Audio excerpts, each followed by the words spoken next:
ইণ্ডিয়াৰ চবতকে highest budget থকা মুভিটোৰ গ্লিমছটো ৰিলিজ হৈ গ'ল। মুভিটোৰ বাজেট এপ্ৰক্স 4,000 crores। যিমানটো বাজেটৰ মুভিটো আছে 4,000 crores, ইমানটো বাজেটত মুভি এতিয়ালৈকে এটাও কালেকশ্যন কৰাই নাই ইণ্ডিয়াত। তাৰ পিছতো ইমানটো ৰিস্ক লৈ পিনে বনাইছে যে নামিত মলহোত্ৰা আৰু নিতেশ তিৱাৰী ডাইৰেক্টৰ। ইমানটো বাজেটত ভাল ভিএফএক্স দি ভালকে প্ৰেজেন্ট কৰিলে হয়। এতিয়া অকল গ্লিমছটোৱে ওলাইছে, সেইটোৰ বিষয়ে কম। তাৰ আগতে মুভিটোৰ দুটা পাৰ্ট থাকিব। ফাৰ্ষ্ট পাৰ্টটো ৰিলিজ দিব এইটো দিৱালীত 2026ৰ, আৰু পাৰ্ট 2টো ৰিলিজ দিব 2027ৰ দিৱালী। এটা গ্লিমছটোৰ ওপৰত যাওঁ। গ্লিমছটো পুৰা 2 মিনিট 38 ছেকেণ্ড আছে। গ্লিমছটোত অকল ৰণবীৰ সিঙক দেখায়, বাকীবোৰ কেৰেক্টাৰবোৰক একো নেদেখায়।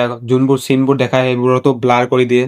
না লক্ষ্মণক দেখায়, না সীতাকো দেখায়, সিহঁতক দুটাকো ব্লাৰ কৰি দিয়ে। আৰু লাষ্টত গৈ ৰাৱণক দেখায়। সেই ৰোলটো প্লে কৰিছে য়েছে। য়েছৰ ফ্ৰণ্ট লুকটো নেদেখায়, অকল বেক লুকটো দেখায় খোজকাঢ়ি যোৱা। তাৰ পৰা ৰাৱণৰ পুষ্পক বিমানটো দেখায়। সেইটো চাই আপুনি কম্পেয়াৰ কৰিব নোৱাৰিবই আদি পুৰুষ লগত। আদি পুৰুষত যোনটো হিচাপত পুষ্পক বিমানটো দেখায়, সেইটো চাই আপোনাৰ ৰিয়েকশ্যন এনেকুৱা হৈ যাব। তোমালোকক চাই ৰণবীৰ কাপুৰক ভাল লাগিছে জানো এজ ৰাম?